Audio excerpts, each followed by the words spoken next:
Boa noite, irmãos. É muito bom estar aqui com vocês. Muito obrigada por estarem aqui. E meu nome é Vânia Valtriani e um pouco do que eu vou falar vai aparecer aqui para vocês, para facilitar. Eu não sei quantos de vocês são tão visuais como eu, mas eu sou super visual.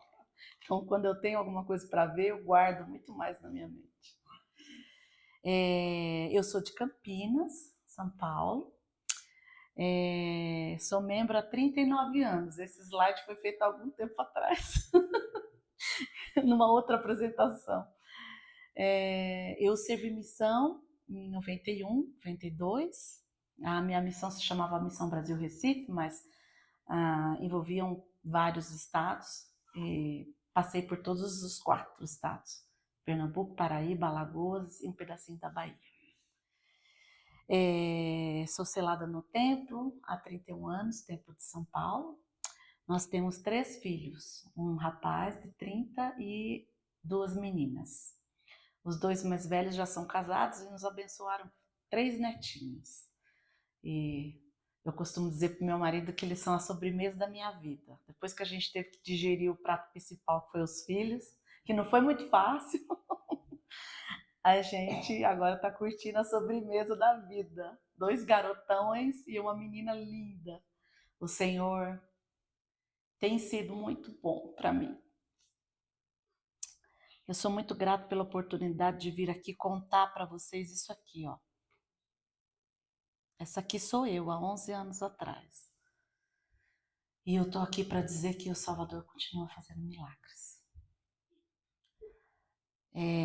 No dia 21 de junho de 2014, eu sofri um derrame cerebral hemorrágico. 2 veias se romperam no meu cérebro.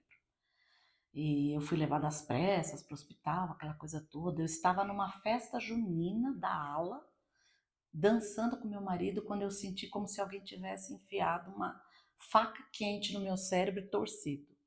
A dor foi tão grande que eu vomitei e desmaiei. E aí, segundo me contam, né? Meu marido está aqui para testemunhar, para ver se eu não falo nada errado.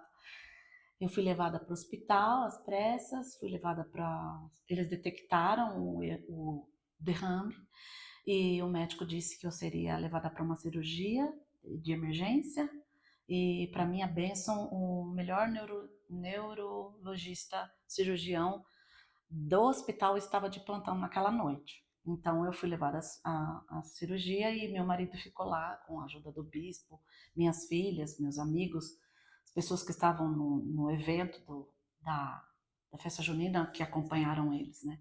Nós estávamos aqui há um pouco tempo, né? Um pouco mais de um ano.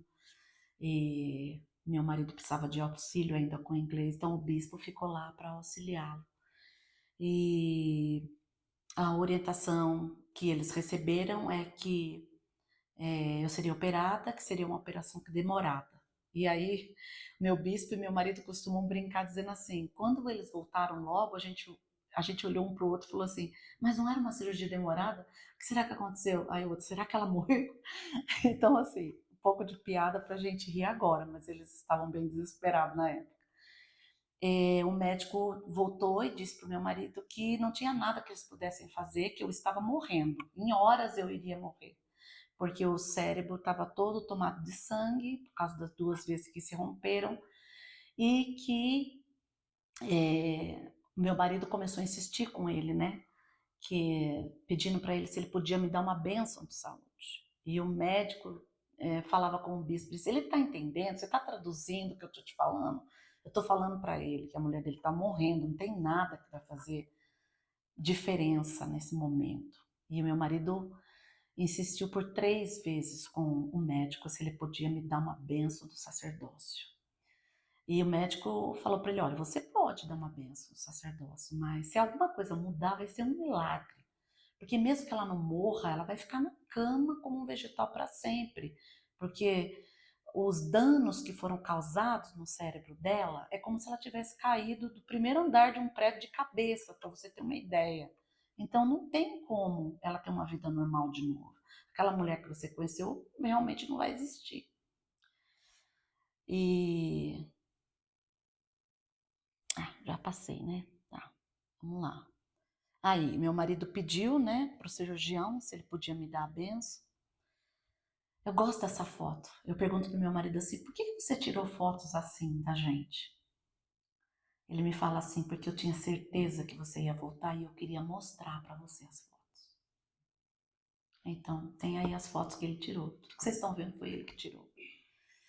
A minha filha, que na época tinha 15 anos, a outra tinha 8 e o mais velho estava servindo missão na Guatemala. Quando eu me recuperei, né, a ponto de ficar bem e poder falar com as minhas filhas, eu fiquei muito preocupada com a de 15, porque a outra era pequena, o outro estava na missão e eu pensei, né, eu preciso falar com a minha filha. E eu lembro que eu perguntei para ela: minha filha, como é que foi para você viver isso com a sua mãe?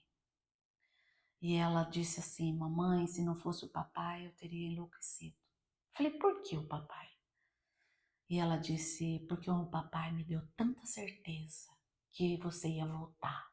Ele disse para mim que você ia voltar, que você ia ficar bem. E aí, depois que ela me falou isso, eu fui conversar com ele, né? Falei assim: como? E eu nunca vou esquecer que ele falou para mim que ele nunca, em nenhum momento, ele se imaginou me enterrando. Ele falou que ele tinha certeza que eu ia passar por aquilo, que eu ia voltar. E, segundo o bispo, na bênção que ele me deu, ele disse que era para o Senhor fazer o que ele quisesse, mas que por la vontade dele e dos filhos que ainda precisavam de mim, se eu pudesse ficar, ele ficaria muito grato. Obrigada, meu amor.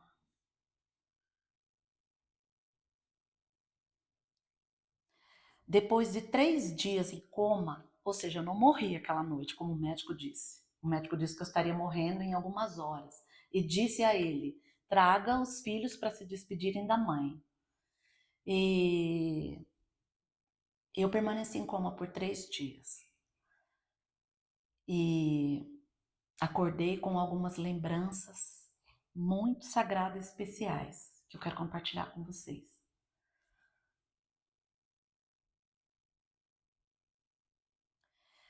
Quando eu acordei, não pensem que porque eu acordei, eu estava 100% como vocês me veem hoje, 11 anos depois. Eu tive que aprender de novo coisas básicas, como ir ao banheiro sozinha, me alimentar, escovar o dente, andar, fazer com equilíbrio normal.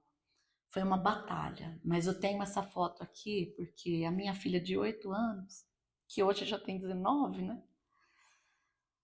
Eu perdoei, ela não tá aqui porque ela tá com um date. Eu falei: não, minha filha, vai pro date. Mais importante ele do que a mamãe. E ela me alimentava. Ela que dava comida para mim enquanto eu não conseguia fazer isso. E a outra mais velha me penteava, me ajudava com banho. Meu marido, ele trabalhava o dia inteiro, mas ele chegava de noite, ele via as lições das meninas, ele cuidava dos meus remédios, me ajudava, ele me ajudou muito.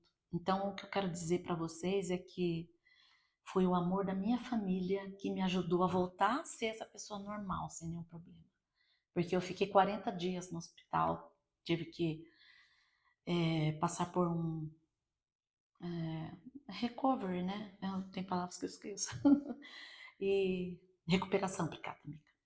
E passar pela recuperação e foram muitas fisioterapia, speech, muita coisa. As primeiras 2 semanas que eu abri a meus olhos, que eu acordei do coma, eu não conseguia entender nem falar português. Eu só conseguia entender e falar inglês. Meus amigos de classe da BYU vinham me visitar e falavam: olha que a BYU fica com você, você esqueceu sua língua natal. Falava. Mas eu conseguia voltar para o português depois de uns 20 dias, um speech, tudo, psicólogas, no hospital ainda. Eu fiquei com um sotaque horrível, que minha família tirava muito sarro de mim, por 1 ano e meio, 2. E hoje eu tô bem. Eu só tenho esse sotaque quando eu tô muito cansada. Quando eu começo a falar com o sotaque, ele fala: vai dormir, você tá cansado. Por que eu relatei isso aqui da família? Eu não sei como é a sua família. Eu não sei em que ponto está a sua família. Eu não sei os desafios que vocês vivem em família. Mas eu quero dizer para vocês uma coisa. Família é o laboratório do nosso Pai Celestial. A gente nunca iria aprender o que a gente aprende vivendo no casamento, criando filho, se não fosse com a família. Por isso que Deus organizou e instituiu as famílias. As famílias são muito importantes. Nós não podemos desistir das nossas famílias. Nunca. Não desistam dos seus filhos, não desistam de você, não desistam do seu parceiro, da sua parceira. É muito importante a família. Agora eu vou falar um pouquinho sobre o nosso melhor amigo, nosso Salvador Jesus Cristo. Quando eu acordei do coma, meus amigos, no hospital, a primeira pessoa que eu vi foi meu marido. Do lado dele estava minha filha, de 8 anos, e uma grande amiga minha e um enfermeiro. Então, quando eles me viram abrir os olhos, ficaram todos animados, né? Começaram a falar tudo junto ao mesmo tempo e eu percebi nesse momento que eu não entendia nada do que o meu marido falava comigo. E ele estava falando comigo em português. O enfermeiro começou a falar comigo em inglês e eu comecei a entender. E aí eles perceberam que eu não conseguia entender português. E a primeira coisa que eles me ouviram falar com muita dificuldade foi: eu estava com meu pai e eu estava com Jesus Cristo. Essas foram as lembranças que acordaram comigo quando eu abri meus olhos do coma. Eu tinha duas nítidas lembranças de ter estado com meu pai, que já morreu há 16 anos, e de ter estado com o Salvador. E eu entendi que Jesus Cristo é o nosso melhor amigo. O Salvador, ele me trouxe de volta. E quando eu o vi, ele falou para mim duas coisas. Ele me disse: estamos muito satisfeitos com o seu missionário. Meu filho estava servindo na Guatemala. E a segunda coisa que ele me falou foi: o seu marido é um homem de muita fé. E por causa disso ele vai ver alguns milagres na vida dele. E eu não tenho mais nenhuma lembrança a respeito do Salvador. Mas essas duas experiências que eu vivi enquanto eu estava no coma, irmãos, me deram forças e coragem para criar um legado, que é isso aqui, ó. Eu escrevi este livro em 3 línguas. É lógico que eu precisei de ajuda, né? Meu filho, minha nora é mexicana, então ela me ajudou a corrigir o meu livro em espanhol, porque eu falo espanhol também. Porque quando meu filho, há 7 anos, começou a sair com uma mexicana, eu pensei: se ele casar com ela, eu vou ter neto que vai falar espanhol, então eu preciso aprender espanhol. Eu fui direto para o livro de Mormon em espanhol. Eu li o livro de Mormon em espanhol 2 vezes e fui para o Duolingo. E aí eu fiquei fluente no espanhol. E meu filho ajudou com a correção do livro de Mormon, do livro que eu escrevi em inglês. Então, eu tenho esse livro nas 3 línguas, português, inglês e espanhol, para que todos os filhos de Deus possam saber que Jesus Cristo não fazia milagre só quando ele estava nessa terra, gente. Eu sou testemunha disso. Eu sei o que o rei Benjamim quis dizer quando ele disse que nós somos todos devedores. Porque por mais que eu faça o que eu vivo nessa terra, eu adoro servir. Nada vai compensar o que ele fez por mim, me trazendo de volta, sem nenhuma sequela. É lógico que eu tive que batalhar por isso, mas ele me deu força, ele me deu uma família que me ajudou. E aí, quando eu soube do milagre que o meu amigo Sérgio viveu, né? Eu pensei assim: o Senhor está cada vez fazendo mais milagres nesses últimos dias. Nós precisamos unir os filhos de Deus e testificar para eles o que o Senhor tem feito em nossas vidas. Por isso que nós estamos aqui. Eu queria passar o tempo depois para o Sérgio, mas antes eu gostaria de saber se alguém tem alguma pergunta. Qualquer pergunta eu vou responder. A conta do hospital foi quase $500 mil. Está paga não toda por nós. O Medicaid nos ajudou. Nós pagamos 10%, mas foi muito, levou todo o nosso dinheiro. O Medicaid pagou 90% e os 10%, que era todo o dinheiro que a gente tinha, foi. Aí não tinha mais meu dinheiro para o meu mestrado, aí foi uma loucura, gente. Mas eu estava viva. E que importa o mestrado, que importa dinheiro? Fala, bispo. No processo de milagres, você primeiro precisa exercer fé como testemunho da fé do seu marido. E assim, como é o relacionamento seu e da sua família com o Salvador antes disso acontecer? Então a pergunta é, como que era o meu relacionamento com o Salvador antes disso acontecer, certo, bispo? Olha, era um bom relacionamento. A gente se esforçava, né? Como sempre. Ai, vamos fazer noite familiar, vamos ler as escrituras, vamos servir qualquer chamado que nos derem, vamos fazer tudo que a gente precisa. Mas eu posso te garantir que todos nós na nossa casa mudamos muito depois disso. E eu posso dizer que a gente é bem melhor, né, meu irmão? É, a gente é melhor. Eu acho que a gente é melhor. Mas você ficou mais sensível, vamos dizer assim, às coisas do Senhor, sabe? Na verdade, a minha mãe, que é a pessoa que mais me conhece, ela fala assim: aquela filha que eu tinha morreu aquele dia. Essa daí não é minha filha, não. Essa daí é outra pessoa completamente diferente. Eu não sabia enxergar as coisas como eu enxergo agora. Eu não sabia ver, eu não tinha noção dessas coisas. Por isso que eu estou escrevendo, irmãos. Porque eu quero que as pessoas consigam enxergar as coisas. Para que elas saibam que o Salvador ele pode nos fazer enxergar além do que a gente é capaz agora. Só que a gente tem que pagar um preço.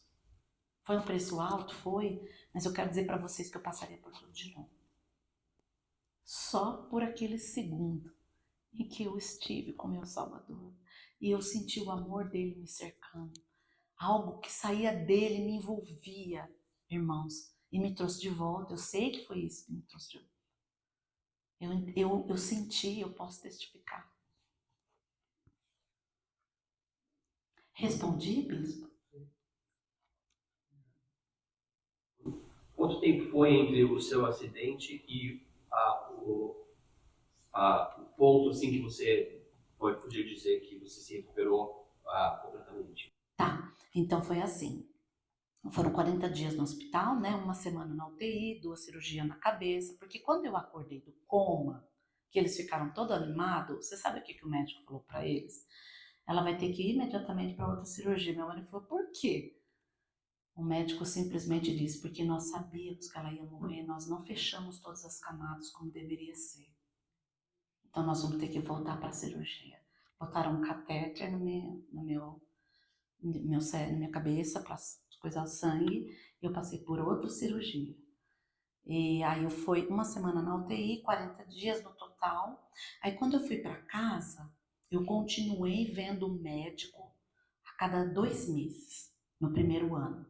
No segundo ano, eu via ele a cada 3 meses.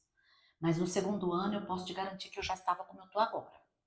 Então, assim, eu posso dizer que foram, eu acho que o primeiro ano só, né, amor? Primeiro ano que foi o mais difícil. O resto, apesar que eu esqueço as coisas de um jeito que, mas acho que todo mundo esquece, essa coisa de idade. Mas aí depois de 5 anos, o médico falou assim, eu não tenho nada para fazer com você, você é um milagre, você não precisa mais nem vir, você está de alta. Porque ele disse que todas as pessoas que passam por derrame cerebral são acompanhadas pro resto da vida. Mas aí ele falou para mim, você pode ir embora depois de 5 anos, né? Mas aí eu posso te dizer que acho que o mais difícil foram os primeiros 6 meses. Depois eu já estava sendo uma pessoa normal, já cozinhava, já conseguia digitar normalmente, já conseguia fazer tudo. E tem alguma coisa interessante assim, que você ficou super interessada naquilo? Bom, eu leio e vejo e assisto tudo sobre experiências quase morte. Ele perguntou, para quem não ouviu, se tem alguma coisa que eu fiquei interessada depois que aconteceu tudo isso. Eu leio e eu assisto tudo que eu posso a respeito de experiências quase morte. Eu quero dizer para vocês, vocês não fazem ideia de quantas pessoas vivem essas coisas. Muito mais do que a gente pensa. E cada história eu vejo pontos relacionados à mesma experiência que eu tive, as mesmas coisas, as mesmas coisas, elas viveram as mesmas coisas. As pessoas com quem elas viram só se comunicaram com elas telepaticamente, na mente, foi a mesma coisa com meu pai e o Salvador. Em nenhum momento eles mexeram a boca deles. E não me venha perguntar que língua que eles falaram comigo, que eu não vou saber. Então, pessoas que, muitas delas, têm experiências parecidas. Eu fico muito grata de poder conhecer isso tudo agora. Respondi? Acho que agora o tempo é seu, né, Sérgio? Mais alguma pergunta? Poderia falar um pouquinho mais como foi essa experiência com seu pai? Rapidinho, então, vamos lá. A primeira memória que acordou comigo, quando eu abri os olhos no hospital, que eu comecei a falar para eles, eu estava com meu pai, eu estava com Jesus, eu acho que eles pensaram que eu estava meio delirando ainda, né? Eu acordei com duas memórias. Eu vou resumir o máximo, irmãos, porque não tenho muito tempo. Eu acordei com a memória de que eu estava num quarto de hospital assistindo uma cena. Eu estava vendo alguém sendo operado e eu levei um tempo para perceber que aquela pessoa na mesa de operação era eu. Parecia que eu estava vendo a pessoa em 3D, assim, não como eu me vejo no espelho. Era diferente. Eu demorei um pouco para perceber, também porque eu estava com o cabelo raspado, né?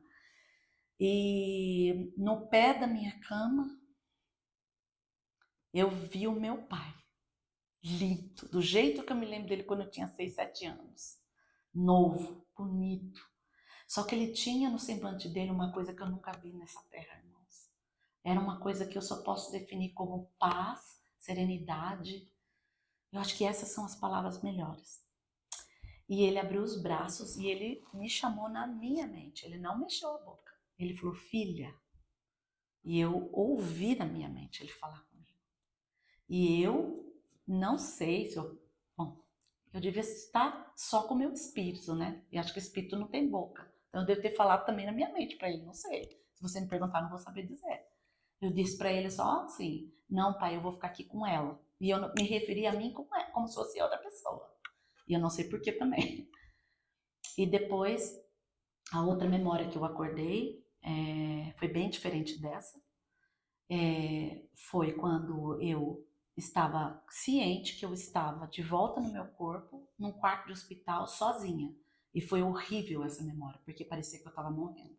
Eu sentia muita dor, eu sentia muito peso, eu sentia dor de cabeça, como se tivesse alguma coisa atravessada na minha garganta. Eu sentia como se meu cérebro estivesse estourando. Eu sentia muito mal. E eu, naquele momento, eu só tinha um pensamento. Eu estou morrendo sozinha num quarto de hospital. Mas eu não sei explicar como que eu sabia que eu estava num quarto de hospital. E aí eu comecei a orar. E eu pedi ao Senhor para me ajudar. E foi nesse momento que eu senti uma presença muito poderosa do lado esquerdo da minha cama.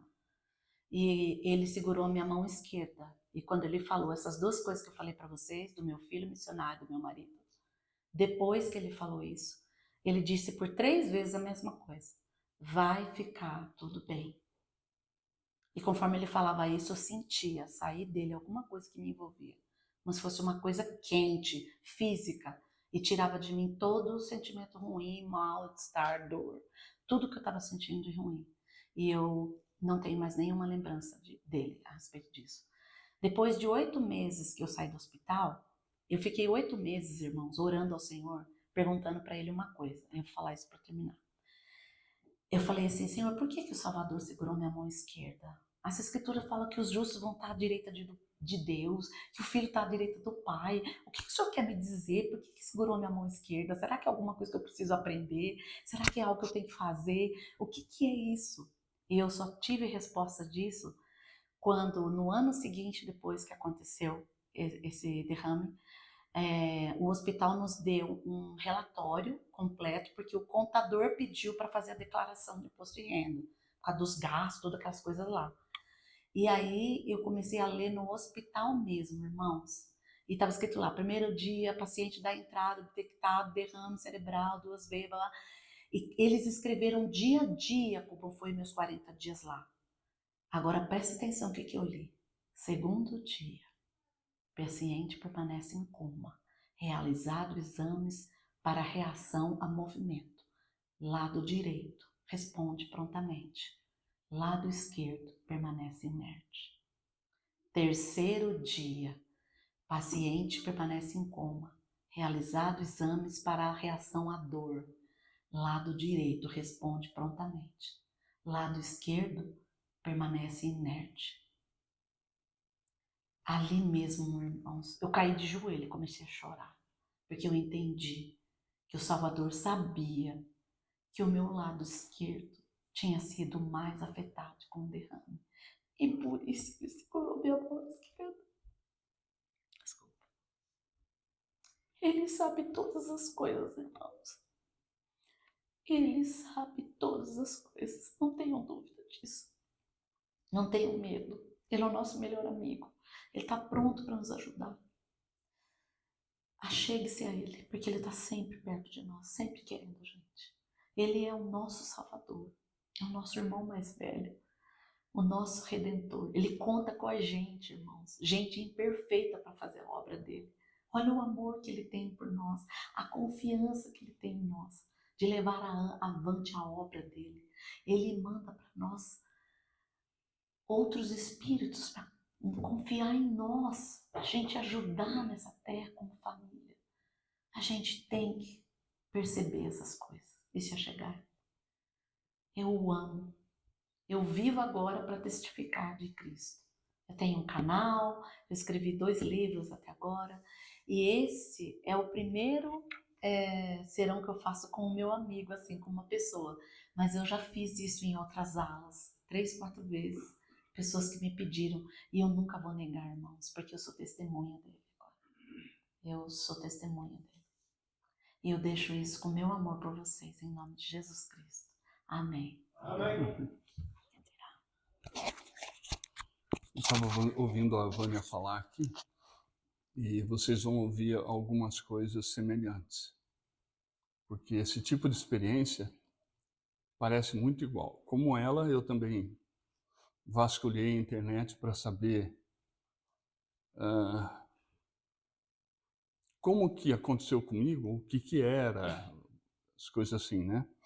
E recentemente eu fiz uma pergunta para uma inteligência artificial que aconteceria, né? Provavelmente descrevendo o que aconteceu comigo, e a inteligência artificial no final falou assim: olha, se tiver alguém que você conhece que está passando por isso, agora precisa procurar auxílio médico urgente, né? Porque não é bom. Então, irmãos, quando eu conversei com a Vânia, eu tive a ideia de que a gente poderia prestar nosso testemunho sobre o que aconteceu com a gente. Realmente não é incomum, mas também não é comum. E eu gostaria de explicar para vocês o que eu aprendi com isso, com o que aconteceu comigo. Então, na conferência de 2022, nós falamos sobre isso no quórum hoje, o presidente Nelson disse assim: nos próximos... Alguém gostaria de ler? Salles, pode ler? Nos próximos dias, veremos as maiores manifestações do poder do Salvador que o mundo já viu. Entre agora e o momento em que ele retornar, com poder e grande glória, ele concederá inúmeros privilégios, bênçãos e milagres aos fiéis. O bispo um dia perguntou assim, a gente estava conversando, ele falou assim: determinadas coisas não acontecem por acaso. Às vezes a resposta a uma oração leva anos, às vezes décadas. E é isso que eu vou explicar o que aconteceu comigo para vocês. Então,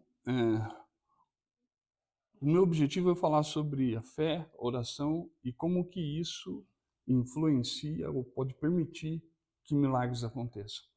Existe uma escritura que fala que a fé remove montanhas, né? Então, eu não sei se você tem uma montanha na sua vida para remover hoje do caminho. E às vezes a gente fica pensando que a gente precisa do milagre do tamanho da montanha para tirar a montanha de lá, né? E o que aconteceu comigo, irmãos, foi o seguinte. Esse aqui, no dia 30 de setembro, agora o último, essa foto eu tirei no momento em que aconteceu o problema comigo. Eu estava em aula e eu tinha um aneurisma na veia aorta e não sabia. E esse aneurisma rompeu. Então eu senti uma dor muito forte no peito e comecei a... Então eu não sei por que eu peguei o celular e tirei a foto. Esse foi o momento que a coisa aconteceu. Eu consegui sair da sala e chegar até a recepção da escola. E essa é a nossa veia aorta, né? A veia principal, que ela sai do coração e desce, né? Vai para as costas assim. Então, o aneurisma, eu não achei uma foto do local exato, né? Era nessa parte de cima onde tem as duas veias que saem para o cérebro. Então, a parte de baixo dá sangue para todo o corpo e as de cima vão para o cérebro. E rompeu ali e explodiu tudo. Rompeu a aorta e as duas veias que saem para o cérebro. Então, meu cérebro deixou de receber sangue. Por causa disso, eu tive um AVC na hora. E a veia aorta se rompeu. Eu esqueci de trazer para vocês, mas eles refizeram a minha aorta. E tem um cano hoje, né? Um tubo grosso, assim, a aorta é bem grande, né? E lá na recepção, ligaram para casa, né? Falaram, ó, eu cheguei andando, sentei na recepção e falei, ó, tô passando mal, acho que é pressão, porque... Aí, depois disso, eu não lembro de mais nada. Eles ligaram para minha esposa, ela mandou meus filhos, que a gente mora do lado da escola. Eles chegaram lá, me pegaram e levaram para o hospital. 5 minutos eu cheguei no hospital. E eu cheguei lá sem pulso e sem temperatura. E fizeram os primeiros exames, né, para saber o que tinha acontecido. E aí meu filho e minha filha que estavam lá, que me levaram, a assistente social do hospital chamaram meus filhos e falaram, o médico vai vir falar com vocês. E tá bem, aí o médico veio e falou para eles, olha, aconteceu isso, isso e isso, vocês precisam chamar quem vocês quiserem da família para se despedir do seu pai, porque ele não deve voltar da cirurgia. A incidência de sobrevivência é entre 5% e 10% das pessoas que passam por isso. A gente não sabe como ele não morreu quando rompeu, porque todo o meu sangue foi para o corpo, né? Para o peito, para o abdômen, tudo. E o sangue, o cérebro ficou sem sangue, né? Então, os danos que isso causa no cérebro, eu não tinha conhecimento disso, lógico, eu fui pesquisar depois, né? Então, um AVC, ele vai do nível 1 até o 22. O meu foi 18. Então, eu perdi o movimento do lado esquerdo, braço, mão, perna, eu não andava, não podia andar. E ainda hoje eu tenho dificuldade para falar. Às vezes é muito complicado. Eu acordo um pouco mal, mas eu perdi paladar, tudo para mim era amargo. De vez em quando ainda é. Eu reclamo, isso aqui está amargo. Até a água ficava amarga para eu beber. Mas, eu não vou falar sobre tudo, mas foi isso aqui, tudo que aconteceu comigo. Eu tive a ruptura da aorta, o AVC, e uma insuficiência renal aguda, hipertensão no pulmão, coagulopatia, bom, dá para ler aí. Todas essas coisas aconteceram a partir do momento que eu tive a ruptura da aorta. E esse médico, William Kane, foi chamado lá no hospital, foi ele que foi falar com a família. Eu não tenho dúvida de que ele foi conduzido na cirurgia para fazer a cirurgia do jeito que ela tinha que ser. Porque eles disseram que depois da cirurgia, eles falaram para minha esposa uma hora lá que tudo dependeria agora de um milagre, porque eles fizeram o que podia ser sido feito. Foram 10 horas mais ou menos de cirurgia, e foi assim que eu saí da cirurgia. Eu já não sou bonito, naquele dia lá estava triste a coisa. Mas eu não recordo de nada. Eu fiquei 15 dias na UTI e mais 16 dias na reabilitação. E logo imediatamente que eu saí da cirurgia, eu não mexia. Minha esposa, meus filhos tiraram foto, fizeram vídeos e uma série de coisas, né?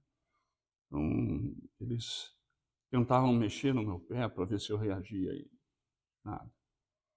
Até que algo aconteceu, né? E eu comecei a recuperar o movimento. Eles puseram uma sonda para me alimentar, porque eu não podia engolir. Era perigoso eu engolir, engasgar, porque eu não tinha, né? O lado esquerdo estava todo prejudicado. E no dia que eu saí da UTI, nós temos 3 filhos aqui, um filho no Brasil ainda e uma filha na Inglaterra. Então, meus filhos de fora vieram, e quando meu filho chegou, o mais velho, ele e meus outros 2 filhos me deram uma bênção. E eu não consigo ter nenhuma lembrança das pessoas que iam no hospital me visitar. Eu me lembro do dia que eu comecei a pedir bênção para todo mundo. Quem chegava lá falava, quero uma bênção. E muita gente me deu bênçãos lá, né?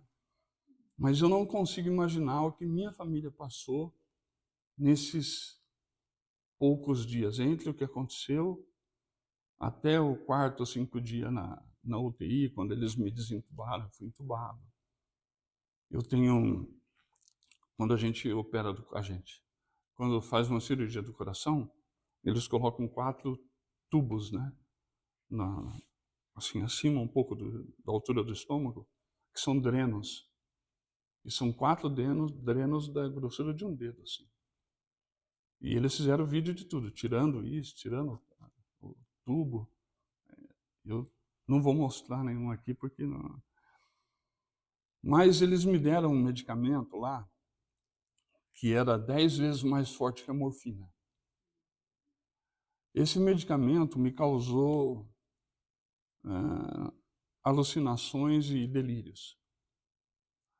Eu não conseguia entender o que estava acontecendo. Mesmo vendo a cicatriz, tudo, eu não sabia, não conseguia raciocinar para saber que eu tinha passado por tudo aquilo.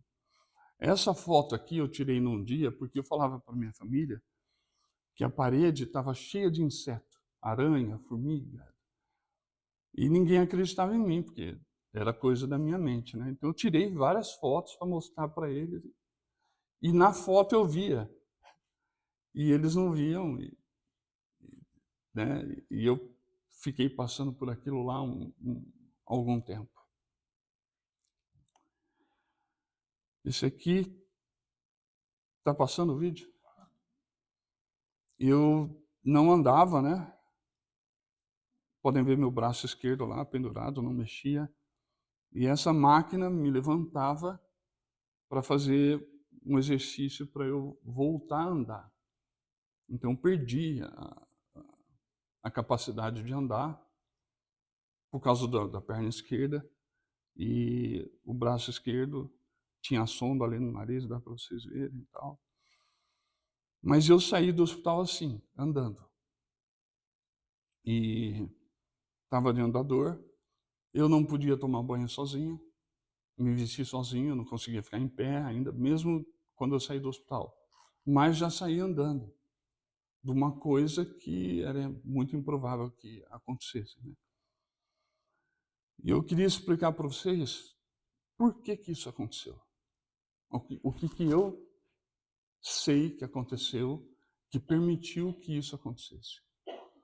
Nós nos conhecemos aqui, somar a nossa idade todos aqui, dá uns 200 anos, eu acho. Mas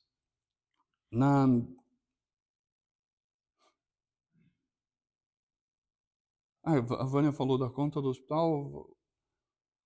Eu quase tive um AVC um outro AVC quando eu recebi a conta do hospital, né? E quando nós nos mudamos para cá, eu trabalhava para a igreja. Eu trabalhei quase 20 anos como registrador no Templo de Campinas. Eu fiquei assim, quase 20 anos diariamente indo ao templo. Conheço o casal Salles de lá, foram missionários lá com a gente. E jamais poderia imaginar que hoje eu teria passado por isso, né? Então, eu quero falar para vocês sobre o meu irmão, o Silvio. E perguntaram, onde está meu irmão? Hoje ele mora em Lins, que fica uns quase 400 quilômetros mais ou menos de Campinas. Eu também sou de Campinas. E o que meu irmão tem a ver com tudo isso, né? Ele, de certa forma, é o responsável de algo que aconteceu, irmãos, há mais de 50 anos atrás. Quando eu tinha 10 anos de idade, eu tive uma doença que chama púrpura trombocitopênica idiopática. Hoje eles chamam de púrpura trombocitopênica imune. Eu tinha 10 anos de idade, naquela época eu fui 1 ano internado no hospital. Essa doença, púrpura, alguma coisa consome as plaquetas do sangue. Então, por causa disso, você, se machucar, pode sangrar até morrer. E eu tive essa doença. Quando Natal, que eu completei 10 anos, eu amanheci no dia de Natal com essa doença. E manchas roxas por todo o corpo, sangramento, gengiva, nariz. Foi uma correria. Me levaram para o hospital e de lá eu não saí mais. Fiquei 1 ano lá. E a medicina naquela época não tinha os recursos que tem hoje. Então hoje, se você quiser, você tem um problema, eles vão lá, pegam coisa de sangue e te põem plaqueta, por exemplo, para o sangue recuperar. Não era assim que funcionava naquela época. Eles faziam transfusão do meu pai para mim, direto, braço com braço, para eu poder recuperar um pouco das plaquetas. E isso eu tinha 10 anos. Então, quando eu saí do hospital, com 11 anos, foi porque eu já estava lá 1 ano. Meus pais falaram para os médicos, olha, há 1 ano aqui, não dá mais. A gente vai levar ele para casa, se tiver que morrer, ele morre em casa, pelo menos, né? E fizeram meus pais assinar um documento dizendo que eles eram responsáveis por aquela decisão. E me levaram para casa. A gente era membro converso há uns 4 anos só, quando aconteceu isso. E alguém falou para os meus pais, olha, vai ter uma conferência na Estaca e vem um apóstolo aqui. Vocês têm que dar um jeito e pedir para ele dar a bênção no seu filho e tudo vai ficar bem. E a minha mãe era uma mulher de muita fé. Ela faleceu agora durante a pandemia. E ela colocou na cabeça que ela tinha que ter uma bênção para mim do apóstolo. E eles se organizaram, então eu não lembro disso, né? Mas eu lembro do que aconteceu. E essa é a única foto que eu tenho da minha infância. E era eu aqui, meus pais aqui do lado esquerdo. E oi? No meio sou eu.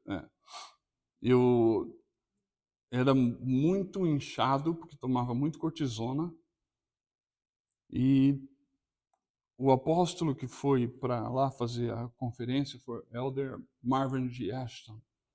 Isso foi em 72, final de 72. E meus pais fizeram tudo para me levar naquela conferência. E quando chegaram lá, isso minha mãe contava, né? Tinha muita gente, é de se imaginar, né? Mas era numa capela assim. E a hora que eles viram aquela gente toda, eu falei, como é que a gente vai fazer para pedir a bênção? Eu não consegui nem chegar lá, né? Eles eram membros novos, não tinha experiência ainda para pedir ajuda, nada disso. E meu irmão, nessa época, ele tinha de 6 para 7 anos. E ele viu aquela confusão toda, meus pais falando da conferência. E no dia lá ele viu aquilo, viu meus pais preocupados. Então ele se agachou no meio das pessoas assim e foi até o apóstolo lá que estava chegando no púlpito, todo mundo em pé e tal.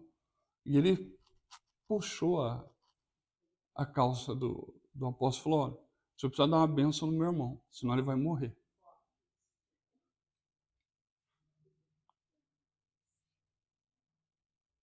Alguém deve ter explicado para ele o que estava acontecendo, porque todo mundo sabia, né? E ele voltou lá para meus pais e tal. E na mensagem dele, pode ler de novo as salas para a gente?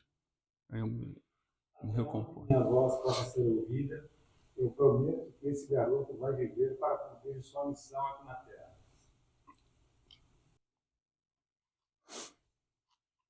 Meus pais se apegaram a isso aqui como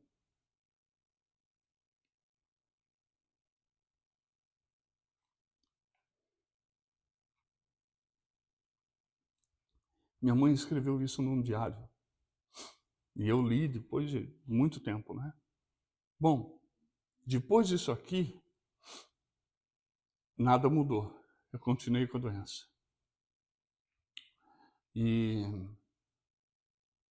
eu não morri naquela época por causa dessa promessa que o apóstolo fez.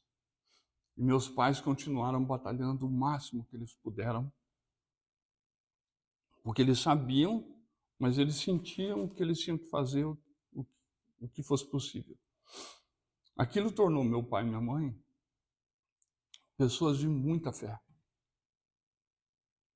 Eles se dedicaram à igreja a vida inteira. Meu pai hoje, ele esteve aqui na ala algumas vezes, né? E ele hoje está sofrendo de demência, está numa clínica, e ele era patriarca e selador no templo. E ele foi membro da presidência do templo, quando o templo foi dedicado em Campinas. E eu era funcionário da igreja, do templo, sabia que ele tinha sido indicado como conselheiro na presidência e não podia falar nada. Porque, né, para todos os efeitos, eu não devia saber, mas minha função era saber, né? Então, eu tenho um filho que se chama Sérgio Ribeiro Filho, e vou contar também por que ele precisa estar aqui. Bom, eu não pude, na minha infância, fazer coisas que os garotos normalmente fazem, né? Brincar na rua, podia me machucar, eu não pude tratar meus dentes.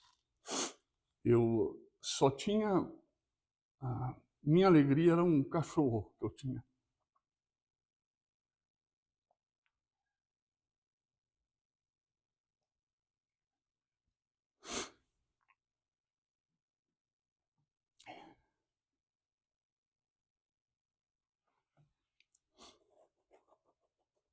Esse cachorro chamava Bola. E ele nasceu de uma cachorrinha que a gente tinha. Era um piquenês, um cachorro pequeno. cachorro de caça. E esse cachorro era um cachorro marronzinho e eu só podia brincar com ele. Podia brincar na rua. E um dia ele escapou, um carro atropelou e matou ele. Isso é uma das coisas que eu lembro daquela época, né? Mas, voltando aqui ao meu filho, eu fiz a missão Recife também. Muito antes dela, missão Recife também. Meu irmão fez lá depois, meus 2 filhos fizeram lá também. E o Sérgio, ele nasceu no dia 24 de março de 86. No dia 25, a mãe dele faleceu, em consequência de problemas que ela teve no parto. Quando ele nasceu, ela teve algumas complicações lá e faleceu no dia seguinte. E ela apresentou todos os sintomas que eu tinha apresentado quando eu estava doente. Quando eu me casei com ela, eu estava com 24 anos e ela com 19. E ela faleceu com 21, quando eu tinha 25. E quando aconteceu com ela aquilo, eu fiquei assim... Sabe quando a gente pergunta, né, por que tem que acontecer isso ou mais isso? E o Senhor não responde de certas orações para a gente. Às vezes levam uma vida inteira, né?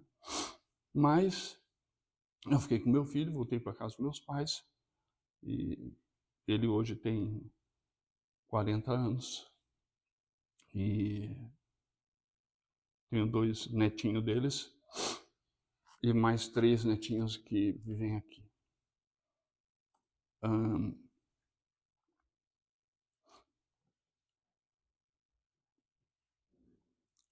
ideia é a seguinte, irmãos. A gente nunca sabe quando a gente vai precisar de ajuda. Talvez vocês precisem de ajuda, talvez com filho, trabalho, amigo, um irmão, qualquer pessoa. Talvez você precise de ajuda no emprego, num país novo.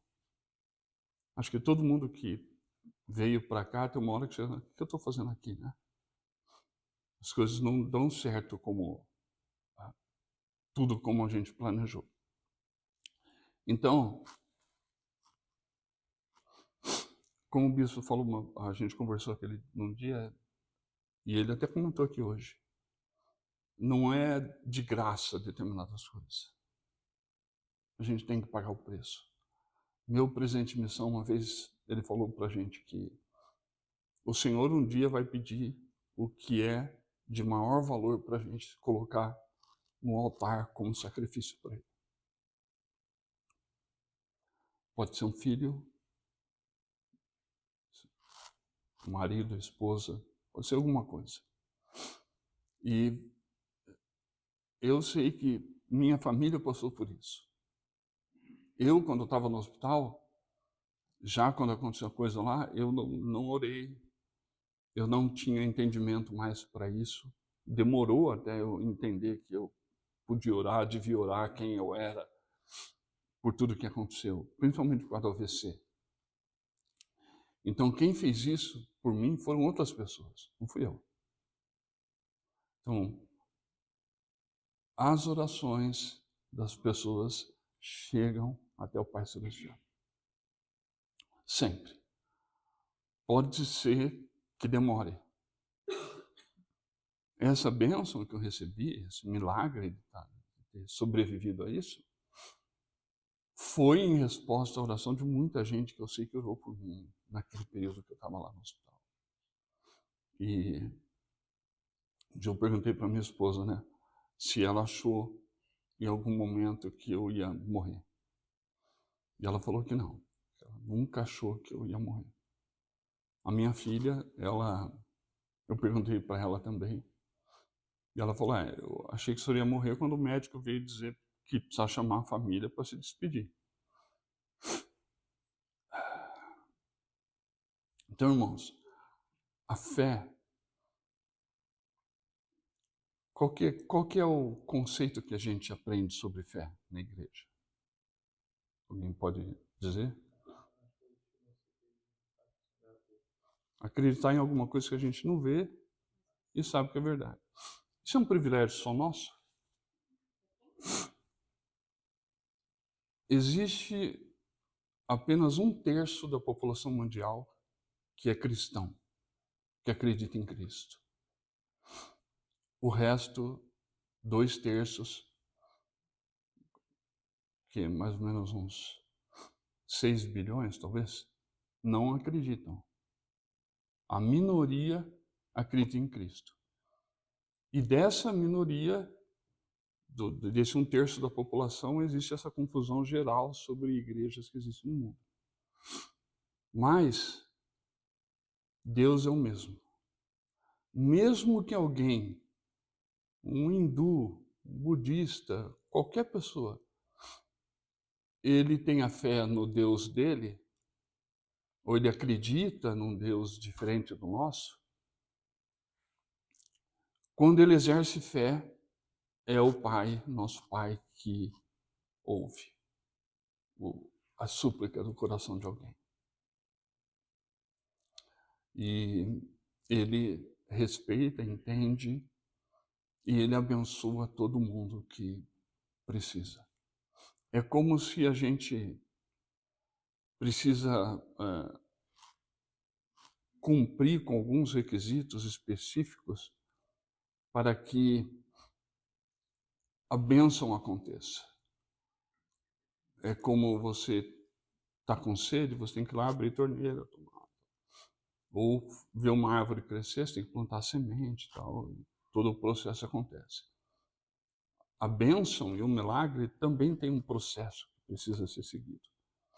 Aqueles aqui que já foram no templo sabem que a gente faz orações lá no templo a favor de outras pessoas, né? Então, qual é o processo? Você está em casa, puxa, eu preciso ir lá no templo, eu preciso orar especialmente para alguém. Aí você fica pensando nisso, aí chega no horário que você programou o dia, você vai, está pensando, eu vou lá. Aí chega lá, você escreve o nome no papel e eles põem lá para oração. E alguém diz para as pessoas, olá, nós pedimos a fé de vocês em favor dessas pessoas aqui. Então, aquele pensamento, aquela atitude, né, é capaz de desencadear o processo e abrir as janelas dos céus e dar a bênção que a pessoa precisa. É um processo. E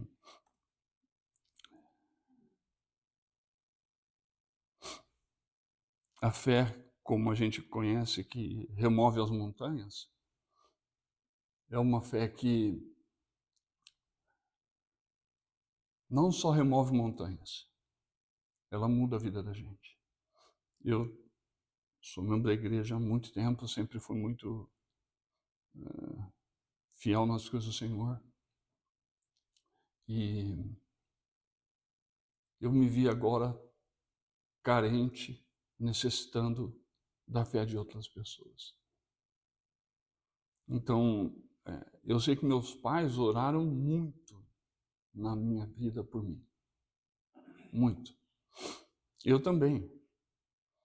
Mas agora, especificamente, eu tenho certeza que o Pai ouviu a oração de algumas pessoas.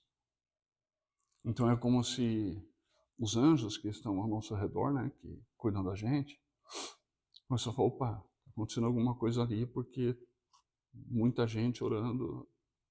E de alguma forma o Senhor ouviu as orações e Ele abriu as janelas do céu para mim. Eu saí do hospital, comecei a fazer fisioterapia, me recuperei. Eu não tenho a força que eu tinha ainda no braço, na perna, mas eu ando, falo com dificuldade às vezes, mas está tudo em ordem. O cardiologista disse que ele vai me acompanhar a partir de agora, uma vez por ano. Eu fiz uma consulta com ele há 6 meses, vou fazer uma outra agora no começo do mês. E a neurologista, que cuida da situação do AVC, até me liberou. Eu não podia dirigir, eu voltei a dirigir. E o Senhor não parou ainda de me dar as bênçãos em virtude dessa quantidade de fé e de oração que foi feita. Tenho certeza disso. Eu trabalhava aqui fazendo uma determinada coisa aí, e até nisso o Senhor me abençoou. E eu sei que o Pai Celestial, Ele pode ajudar a gente, mesmo que leve muito tempo. E de uma forma que a gente não espera. A gente pode estar orando por uma coisa e é outra bênção que vem. Eu jamais poderia imaginar que eu poderia precisar disso e não orava para isso, né? Obviamente. Eu sempre orei pedindo saúde, mas totalmente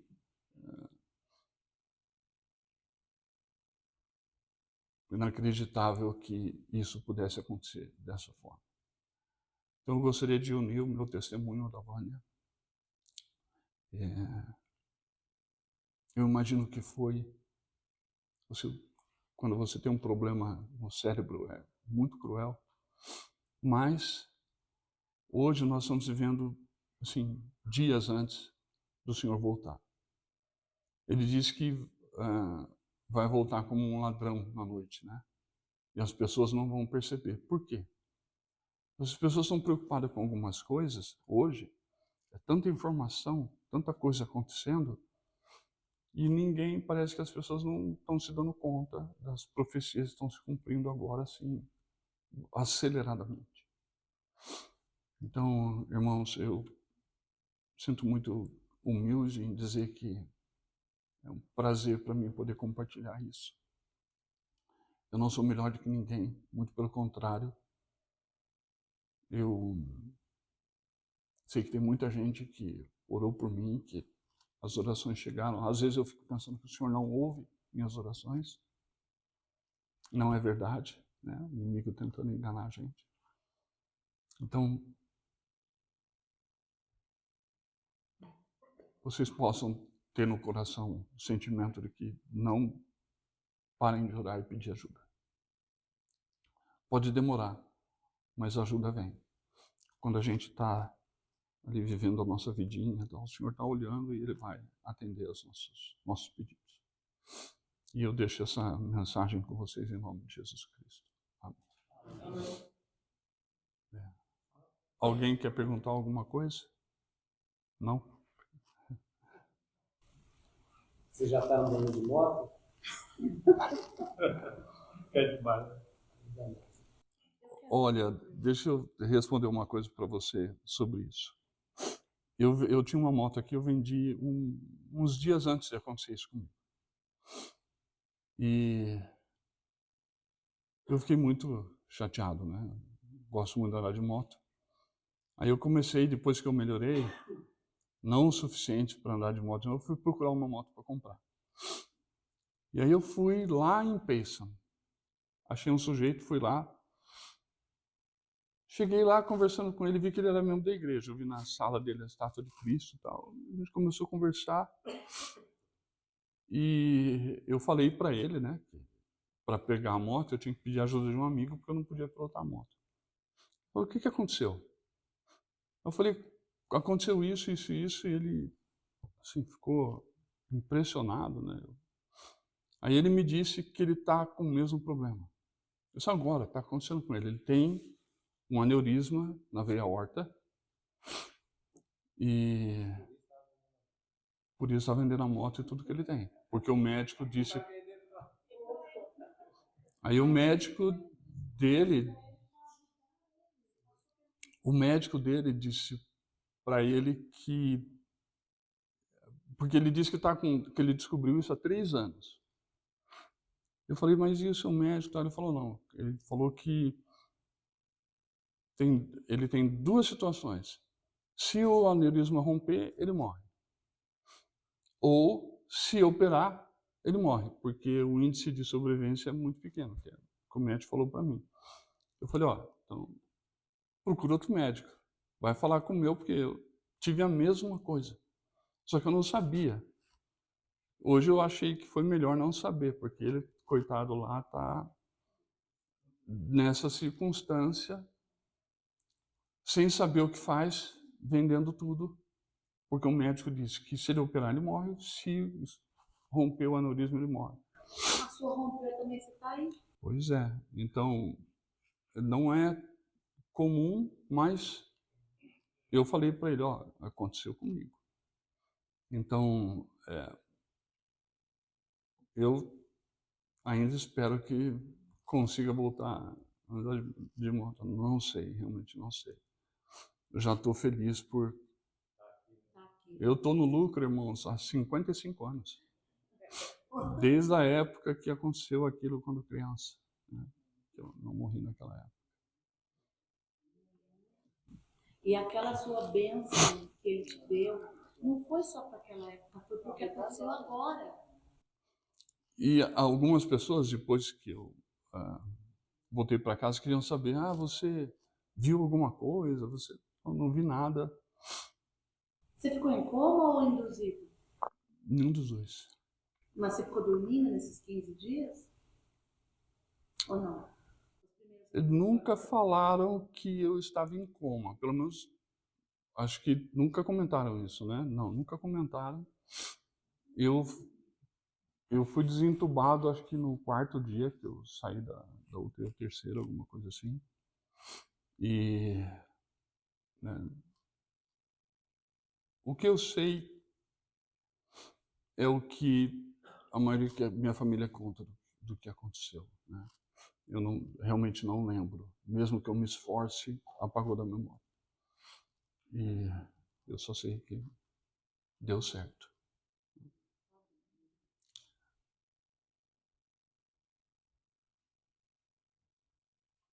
Ok? Gostaria só de fazer um comentário, agradecer você, meu Sérgio, irmão Mário, pelas experiências que vocês compartilharam comigo. Tive o privilégio, eu tenho o privilégio de ser esse administrador, como você teve trabalhando, como aconteceu. E eu sei que realmente foi um milagre. Desde aquela época, realmente, quando nós ficamos sabendo do que aconteceu com você, estivemos no ministério também, estamos nos horários sem busca. Sem busca do tempo, explorador com o seu nome, com realmente o Senhor respondeu a nossa oração. Vocês são os milagres que realmente, os milagres que isso nós temos. Muito obrigado por vocês compartilharem comigo. O irmão teve a oportunidade de ser uma das pessoas que me deu uma bênção de saúde.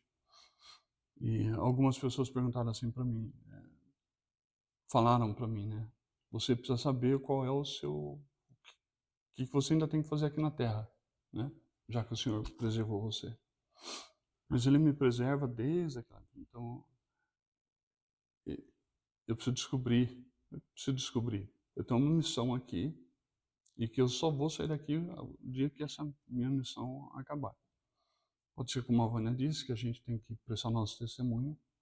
E eu faço isso para todo mundo. E